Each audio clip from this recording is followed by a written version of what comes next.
नमस्कार, मैं आयुष त्रिवेदी और मृदुभाषी न्यूज में आपका स्वागत है। मध्य प्रदेश में हो रही 28 सीटों पे उपचुनाव को लेकर सरगर्मियां तेज हैं।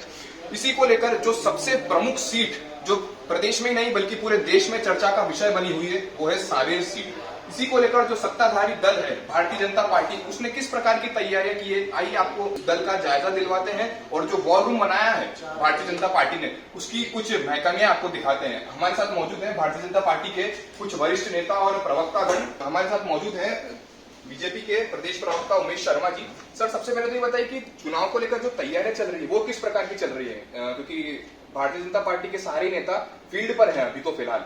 वॉर रूम में जो रणनीति है वो किस प्रकार की बन रही है, क्या स्ट्रेटेजी है? भारतीय जनता पार्टी का ये जो हमारा मीडिया सेंटर है, जिसके हमारे प्रभारी आदरणीय बाबू सिंह जी रघुवंशी जी हैं, गोविंद मालू जी हैं और इनके सहायक के रूप में मैं यहाँ पर काम कर रहा हूँ। इंदौर और उज्जैन संभाग की 7 विधानसभा सीटों को हम लोग यहाँ पर फोकस करके केंद्रित करके काम कर रहे हैं।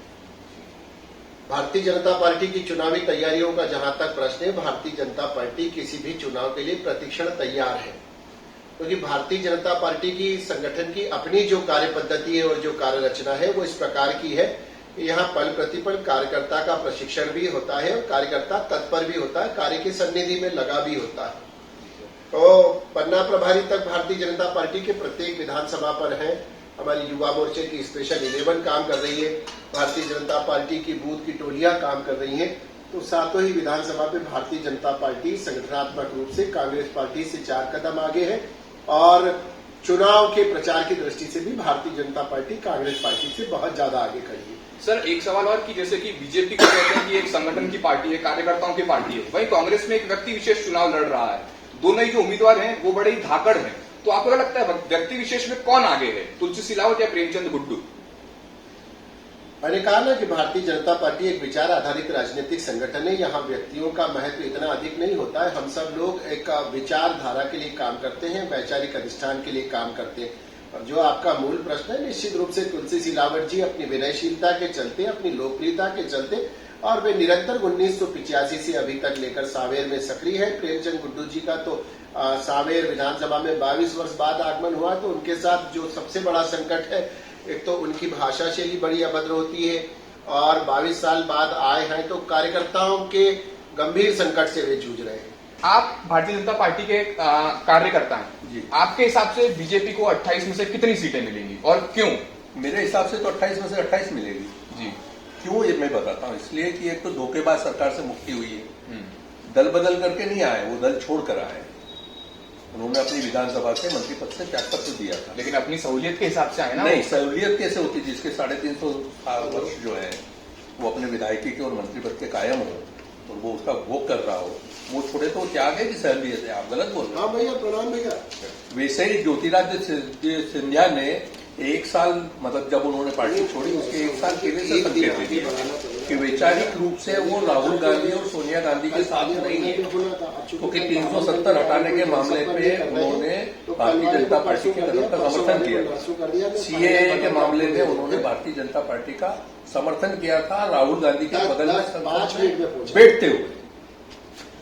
तो ये वो वैचारिक रूप से भारतीय जनता पार्टी से पार्टी में आने के पहले जुड़ चुके हैं, इसलिए वो वैचारिक रूप से भी असंतुष्ट थे कांग्रेस की नीतियों से और वे खुद के सम्मान के कारण और अपने साथियों के कारण वो सबसे ज्यादा जो उनका नाम का उपयोग करके घोषणा पत्र जारी किया था कांग्रेस ने और उसको 5% भी पूरा नहीं किया और फर्जी ऋण मुक्ति के प्रमाण पत्र बांट दिए।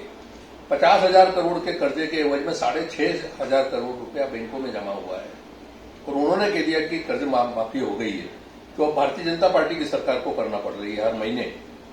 तो इन सब बातों से नाराज होकर उन्होंने इस्तीफा दिया है, इसलिए खुद के सम्मान के लिए नहीं दिया।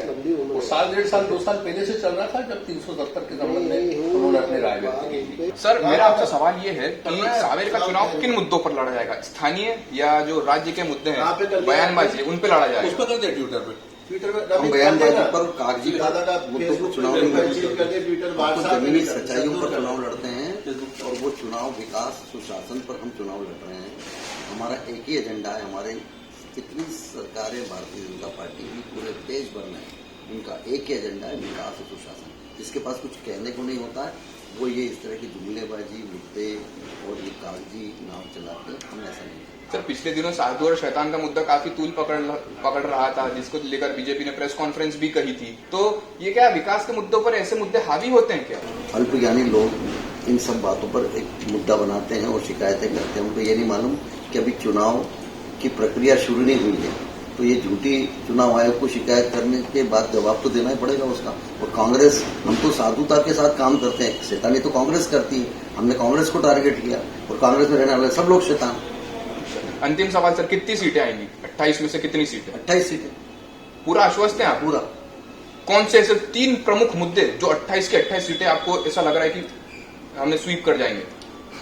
15 साल का हमारा शिवराज सिंह जी चौहान की सरकार, भारतीय जनता पार्टी सरकार का कार्यकाल और अभी के 5 महीने के हमारे काम। सर, उस मुद्दे पे तो 18 में चुनाव हुए, नहीं, उसमें हम नकारे नहीं गए और न उनको स्वीकार किया गया है। अल्पमत की सरकार हमने नहीं बनाई, 4-5 सीटें कम थी। हम चाहते तो हम भी बना सकते थे, हमने नहीं बनाई। और दूसरा, विकास और सुशासन, हमारा एजेंडा सकारात्मक रहता है। हम इस तरह की नालायकी शब्द, फिर ये उन्होंने कहा किसी उनके नेता ने कि ये तो नंगे भूखे हैं, इस तरह के हम चुनाव नहीं लड़ते हैं। हम चुनाव लड़ते हैं विकास सुशासन पर। उस पर बात करिए आप, और हम उस पर बहस करना चाहते हैं जनता की।